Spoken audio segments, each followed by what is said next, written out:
Yo, yo, what's up, what's up? You rocking with the GOAT of the game, HipHopGamer, Hot 97 is going down right now. Now look, you see it, right? You see this, DUNE Awakening, right? Now you see them, right? Thank them immediately. Matter of fact, immediately, you know what I'm saying? Thank them because they are part of the reason why this game is phenomenal. Now, just to give you a little backstory, I played a little bit of this at CES, right? Crazy. So now I can't wait to talk to them about. So first off, let them know who you are, what you do, then let them know who you are, what you do, and we about to get into it, dog. Let's get it. So my name is David Levy. I'm Associate Art Director. Oh wow, the art director, son, crazy. All right, let's go, Big Dave. And my name is Gavin Whelan. I'm the Senior Art Director. Senior Art Director, that's crazy. All right, cool, let's go. So first question, the vision. Like, it's easy to see many other games that has come out and stuff like that, but what about DUNE Awakening from the standpoint of a game?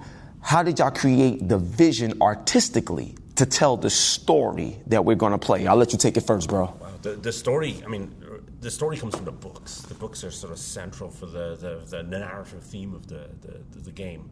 So that is the truth that we go back to.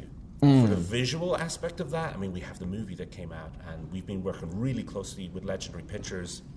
They flew a bunch of us down to the movie sets. We got to try things out, get into the ornithopters, have fun there, see the sets, the scale of everything. We were just blown away by that. That was really cool.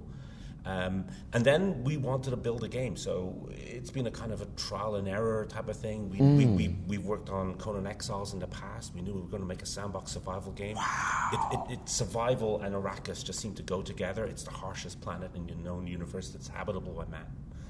And we had an MMO experience from the Secret World and Age of Conan in the past, so we knew we wanted to make something big and expansive. So it was just a matter of fine-tuning these different elements and trying to make it work for DUNE, make it appeal to different types of people. So vehicles, we've got sandworms, we've got combat, we've got building, we have a lot of different elements in the game. So but everything kind of falls back into what works with the story, what works with the original vision that came from the books. Got you. So now, to be faithful to that original vision, but also to be honest with your own creativity, what type of conversations you had in order to make sure that it's not just a carbon copy of what somebody else initially created, you could put your spin on it too, because you're creative as well, but it doesn't change how people will receive it, so it doesn't feel like, I love DUNE, but this ain't it. You know what I mean? You want to make sure that it still holds true to the culture, but you want to make sure your presence is felt with your skill set on the title as well. Break that down, bro. That's correct. So, I mean, especially on my side, my job is to make sure that Gavin's vision is followed. So, and Gavin's, as leading the lighting team, my goal was really to take what the movie has done as a base, but it wouldn't be enough for a game because the game is so many more hours than a movie. So the goal was really to use that as a base and to expand the light universe in terms of colors, in terms of atmosphere, in terms of feeling that burning sun on your shoulders as you walk through the environment. So it was really taking that, expanding it, branching it, where we have so many different biomes. We have night and day. And those are internal part of the gameplay too. You don't navigate the game at night the same way you navigate the game during the day. So these are the elements that inspire us visually to try to convey that to the player. Wow. So now let me ask you this, right? Because there's a big debate going on when it comes to the use of AI technology, right? But looking at this game and the scope and the scale of it, like I said, I played it already, so this joint is crazy. But I can also imagine how y'all gonna plan to expand on this game upon release. You know what I mean? So my question to y'all is, do you see AI as a tool that can help the natural abilities that y'all have in terms of your skill set, especially as the nature of the business change in the gaming industry? What have you seen, or what have you worked with or tested out where you was like, oh, I didn't know I could do this, or I didn't know I could use it this way? Or is it a situation where I just don't touch it and I just do what I do and just keep it like that? I think that'd be very interesting because I also work with a lot of kids in schools with gaming as well, and they tapping into AI as well. So what would you also say to them? Because that's the next generation that's coming in that's looking to do what y'all do. So how would you break that down in terms of the utilization of AI with your skill set as well? I mean, it's still early days with AI. We're looking at it, of course. The genie's out of the bottle. I like that. It ain't going back in anytime soon. So we have to look at this and see how we can utilize it. But it's not there yet. We've been experimenting a little bit with it, but it's really just experimental. But really, we do use it to a certain degree at the early concept stage. Right. So we pull from different references. I mean, normally you would pull from references anyway. AI is just sort of giving us an option to sort of combine some of these elements together.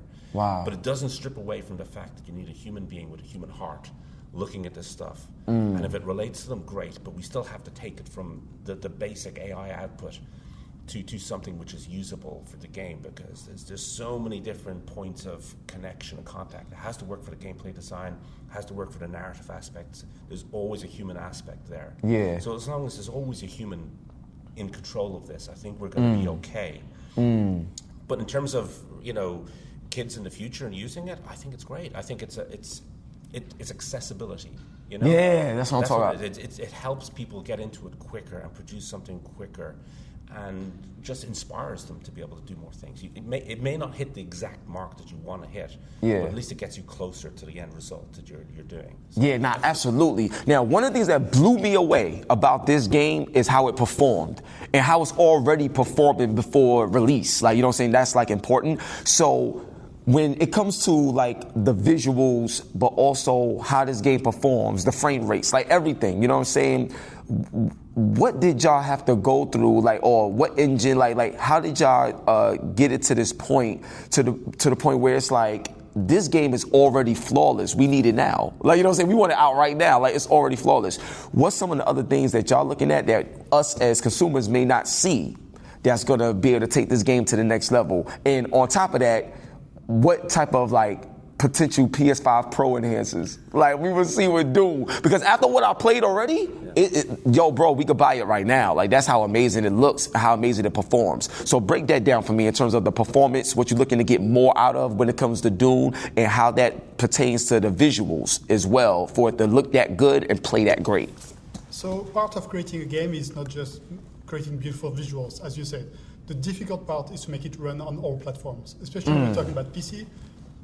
Everybody has different PC, different means financially and things like this. So you can end up with a game that looks great for a few sliver of people, not for the others. So, Okay. So the way we worked on that is that on top of the usual optimization systems that we're doing, we also have some proprietary tools that Tencent has helped us with when it comes to lighting. Lighting is a very big processing hog. It's just gonna hit frame rates as fast as possible. I know. That's what I'm saying. Like, so, and we have a great way of gradating the quality of the lighting, almost in a non-perceptible manner. The quality of the lighting stays very, very similar depending on platform you are, but it doesn't affect the frame rate. And that's I think there's not many games right now that offer that. yeah, we don't want to lose players because they can't afford the latest equipment. We want people to play on low-end spec machines and still have a good experience as close as possible to a high-end gamer. We don't want to give them a poor experience. It still needs to look beautiful. It still needs to feel like a world you want to explore. Got you. So the lighting on low end was really important from us. Got you. So now I got this question is about to be real crazy. So I gotta ask y'all this, right? So who is your favorite like actor or actress, or who's your favorite actor, actress that if they wanted to be inside the DUNE Awakening world, who would you want to bring? Like, you know what I'm saying? Because you got licensed characters and stuff like that. Who would you want to bring to the DUNE world? Now, I'm going to tell you something right now, right? I've had Idris Elba on my show. I spoke with him plenty of times. I've even had Jim Carrey, you know what I'm saying, on the show, all these people. And when we talk about video games, you'd be surprised at how much fans they are of video games too, even though they make the movies. So I got to ask y'all, man, if there's a actor or actress that y'all could pull from, like, who would y'all want to be in the world of DUNE? This is so hard. Let's go, baby. Oh my God. Oh man, I'm a kid from the '80s. Yo, I was born in '82, bro. Let's talk. Come on, talk to me, son. I'm gonna, and I just seen a wonderful documentary on Sylvester Stallone. Oh, yo, you for real? Yo, I gotta spin. Yo, we gotta spin the chain on that, son. We gotta spin the chain. Sylvester Stallone. You know how crazy? All right, so what would be, in your opinion, because you know whether it's Rocky or Rambo, like, you know what I'm saying, it don't matter. What like special power you would give Sylvester Stallone in DUNE? Stallone already has that. He's a survivor. He's a survivor. He's kept on going, you know, and he reinvents himself over time. But it's Rambo. Rambo. It's gonna be Rambo. You put Rambo. Yo, if y'all get like a Rambo skin or something like that and DUNE just for the fun of it. That would be crazy. So what are your thoughts? Like, same question to you, like, or would it be Sylvester Stallone as well? I mean, the reason why my wife and I got married was because of Rocky.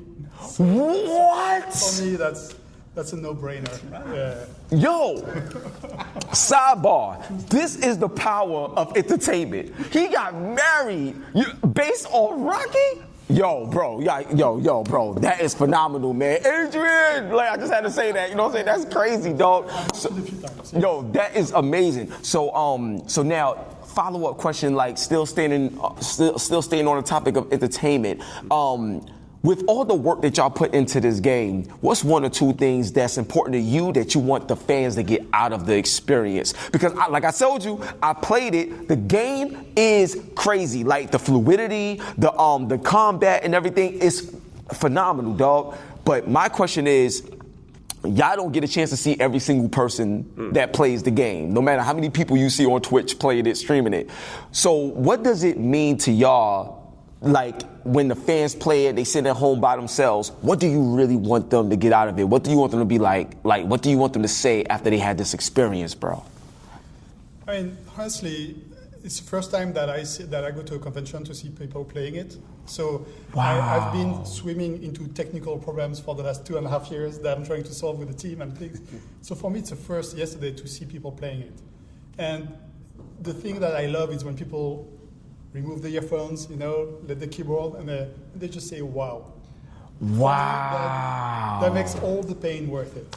Wow. I love that. Go ahead, bro. We were setting up the PCs yesterday down on the floor, and we asked a few people to come in from the other booths just to help set up. Yeah. And somebody got eaten by the sandworm, and they were screaming. Oh! They were screaming. So that was fun, when people have that kind of hands off the keyboard, hands on the head type of experience. That means a lot. That's great. But I think for me, it's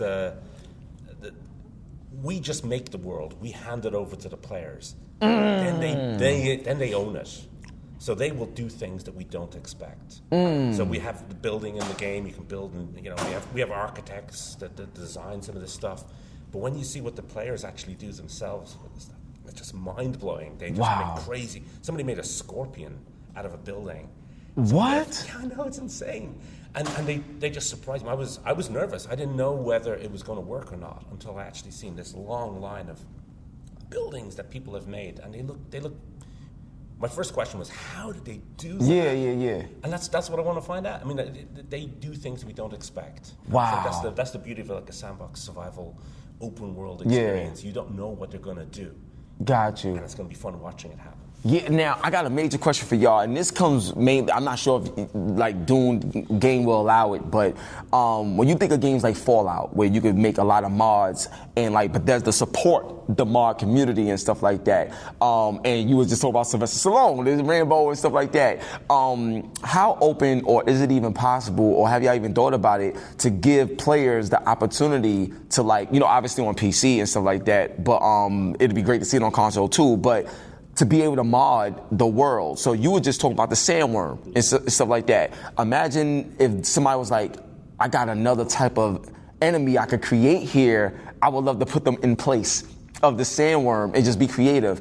Are y'all willing to like allow that for this game, or is it just strictly developers' vision and that's it? It's not so much developers' vision. It goes back to the license holders. It's their world. We're just happy to sort of be able to work within that boundary that they have, but we still have to stick within the boundary. Oh, okay. On other games, we've had, you know, we when I worked on the Secret World, which is an MMO, that was like super serious, moody, dark thing. You know, we built this universe, we built this world, And then I go online and I see some guy on a bicycle wearing leather chaps and a cowboy hat. I was like, okay, you've taken it and you've done a weird thing there.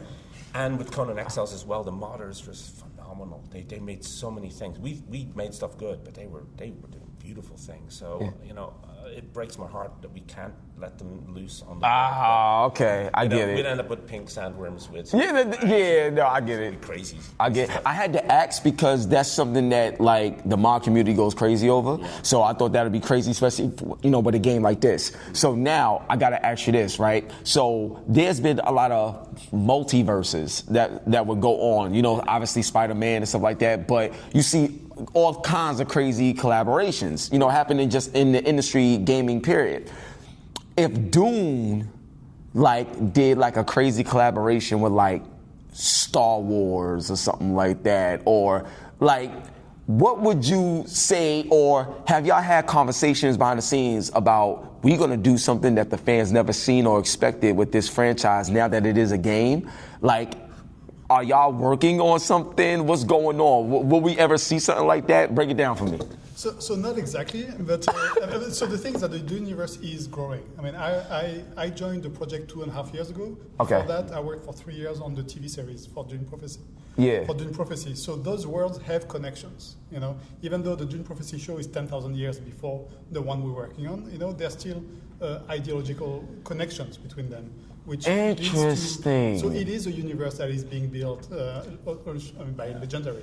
And I mean, the movies are great. They tell the story really, really well. But there's so many weird stuff out there in the books that we just haven't gotten into yet. There's a lot of strange in that universe. So to pull in any other themes, there's a lot to cram into one space. Okay, see, they telling me without telling me, you know what I'm saying? But I know there's some stuff coming. I got a couple more questions, then we'll wrap it up. So another thing that's very important, and we don't really hear this a lot from the developer side, but if you can share with us, what was a moment in your life, or even a moment in this development cycle with this game, but what was a moment in your life where you felt like you was at your lowest and things couldn't get any worse, but you managed to find strength in this moment that allowed you to be able to even make this game and give this to us as a thank you for all the hard work that y'all put in?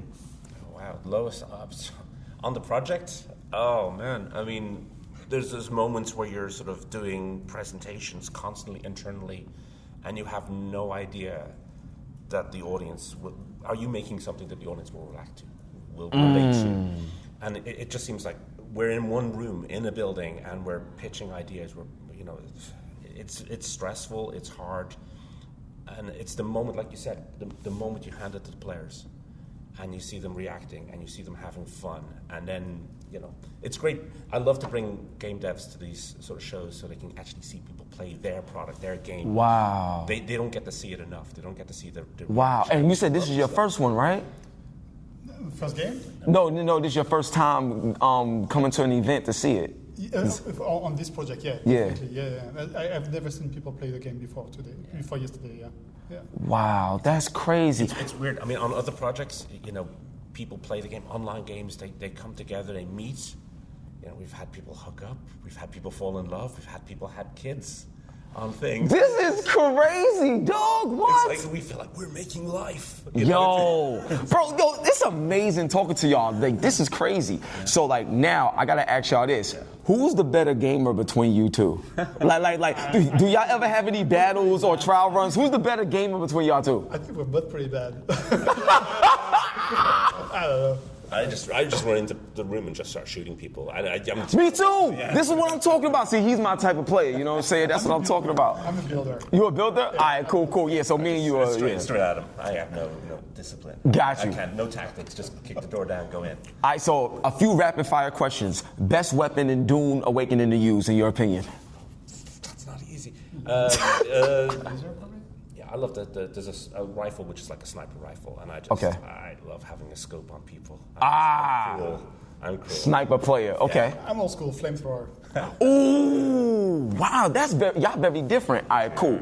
So now, this right here is major, and then I'm gonna wrap it up like this. So when you think about all the gaming mechanics that make up Doom and stuff like that, Dune. My question was, there's a lot of different games out there. You got Doom, The Dark Ages that's coming out. You got Borderlands 4 that's coming out. All these other games and stuff like that.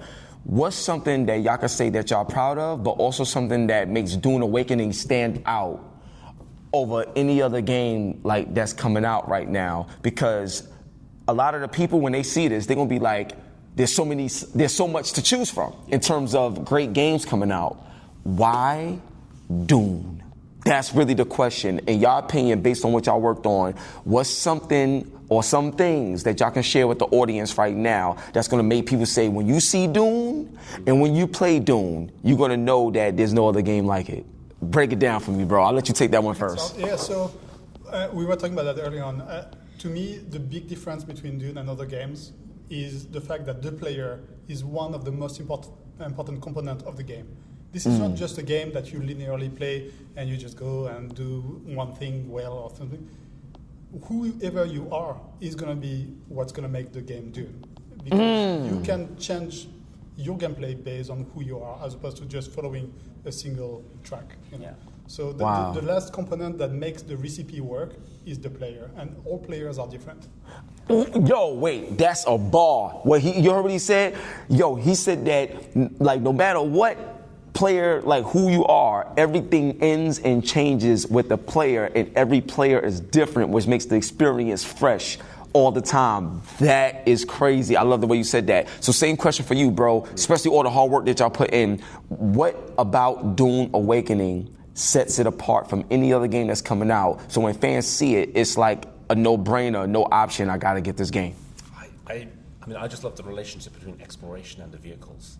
You know, you craft your vehicle, you get your first sand bike, and all of a sudden the world opens up. You start small. You're barely holding on, trying to survive. It's a typical survival thing in many ways, but when you get those vehicles and they start expanding, and then the moment you get your ornithopter and you start flying around the world, everything changes. The scope, the scale of everything, and it feels really natural and organic as you kind of get above everything and avoid the sandworm when you're flying. Yeah, it's facts. Yo, this is crazy. So the way, I think it just feels smooth. It's just like a smooth process. Yeah. And it builds upwards and outwards. So it's kind of a beautiful thing. Yo, I'm looking forward to this. Listen, I'm telling y'all right now, Dune Awakening, period. This game right here, I'm telling you, I played it already. And it's already ready, like, to go out. That's how good it was from when I played it, all right? And that was just a couple of months ago. I'm ready. Get hyped. Dune is coming. And this joint is unbelievable. The scale is unbelievable. I need this game now, son. Like, for real, like, it's that good. When is it coming out? Let us know. It's 10th of June. It's everywhere 10th of June, so yeah. Let's go. June 10th is going down. Get ready. You rocking with the GOAT of the game, HipHopGamer, on your Hot 97 every day. That's my word. One love and God bless. June 10th. Get it. Awaken up. Let's get it. That's what I'm talking about, baby. Yo, my dude. God bless. I appreciate y'all so much, son. Yo, let's get this picture in real quick. We're going to get a picture right here, son. Word up. All right. Since you got married, you know what I'm saying, off of Rocky or something like that, you got to hold the belt. You got to hold the belt, bro. You got to hold the belt. Here you go. There you go. Word up. That was crazy. That was crazy, man. Is this okay? Yeah. Yeah. Oh, yeah, we're going to get it like this. Oh, this going to be fire. Word up.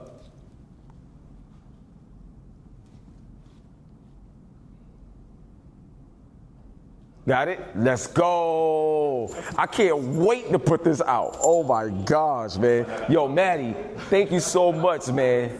That was great. No embargo, so you're free to share whenever. Oh, for real? Oh, yes. No embargo. And then if you want to play at the booth, feel free to just mention you were doing the interviews and chatting with us. And they okay. No, I'm going to head to the booth now, actually. Yeah, I was going to say, if you just mentioned that you were doing interviews, mention me, they should be able to kind of get you in the VIP. Got you. So you can get your hands on pretty quickly. Thank you so much. Yeah, I'm going to go and play right now. Can I film some of the gameplay too? Or is that all right? Yeah. Okay. That should be fine. You can check with the team on the floor, but okay. Yeah, they probably would love it. Cool. Yeah. Now I just want to make sure. So yeah. Now we definitely gonna blow this up. And then also is I'm the first gamer like ever in the history of radio to be an on-air talent. So like the audio of this too will air on Hot 97, and it's going to be like, you know, nationwide as well. So you'll see the videos and everything online, but also on the radio. It'll be on air on the radio too. So thank y'all, man, for real, man. And what's so interesting, it's funny, the Sylvester Stallone story that you mentioned. I also had like Tom Cruise on the show before as well. Yeah. So what I'm gonna do is, I know Sylvester Stallone is working on another movie project right now. I forgot with who, but I know he's working on another one. So what I want to do is, if I'm scheduled to interview him, I'm gonna show him this clip and stuff like that, and try to get more promotion for the game by having Sylvester. Yeah, no, bro. Like I do this like for real. Like so, I also work with Denzel Washington as well. So like, just so you can see, just so you can know, like check it. This is one of the latest clips that this is one of the latest clips that I did with Denzel Washington. And I'm telling you, man, it's insane. See, this is me and Denzel right here. This is going to be very interesting. Yeah. Right? So, one thing I'm going to ask you is, let's see a little bit. what has been factors what you don't do? Yeah. What you say no to will make up what your career is about. You see what I'm saying? That's a powerful. Yeah. So I'm just letting you know, the moment I get word that I'm speaking with Sylvester Stallone, because I should know within the next month or two. Once I know, I'm gonna make sure he sees this clip, and Maddie, I'll probably send it to you or something like that, and promote, market. Even after the game come out, promote, market, because this is amazing. Seriously, thank y'all so much, man. For real. Take care. Thank you so much. You too, Maddie. Y'all take care. Bye-bye. Fire. That was a fire interview.